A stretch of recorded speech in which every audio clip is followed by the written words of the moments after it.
Selamun Aleyküm ve Rahmetullahi ve Berekatuhu.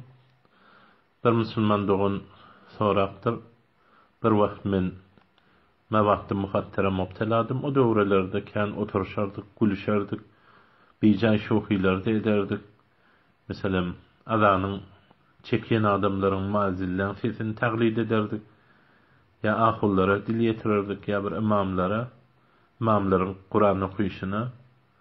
Aya şıratlar adamı nauzu billah dinden çıkarmağa sebep bolar mı? Necre tövbe etmeli. Şu an Hudaýa şükür pak boldum. Terk etiyad ettim. Hadi Müslüman doğun tövbe etmeli bolar. Tövbe Allah Teala kabul eder. Çınnan tövbe etsen nikahını da täzelemek lazım bolar.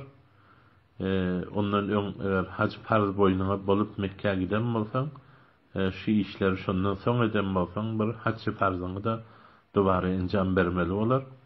Çün Kur'an-ı Kerim'de Sure-i Nisa'da Allah Teala diye fakat nezzele aleykum fil kitab Kur'an'da size indirdi en izâ semi'tum âyâtillâhi yukferu biha Allah'ın ayatlarını kafir olunyanını işseniz ve yustehzâu biha şunu maskara edilenini işseniz felâ teq'udû ma'hum ola bilen oturşman hatta yahudû fi hadisin gayri gurrunlarını başka bir gurrunu halal gurrunu ütködüp şoňa çümýänçäle siz oň ýanynda oturmaň. Eger otursaňyz innekum izen misluhum sizem şolar ýany bolarsyňyz. Innallaha jami'ul munafiqin vel kafirin fi cehenneme jemi'a.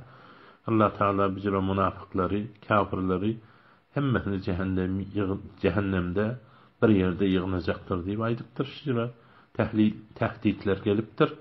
Hatta bizim ulakan ulamalarımız, köyne ulamalarımız şücra ittifakatlarda hemmetin tecdidi tövbe ve tecdidi nikah ediptir.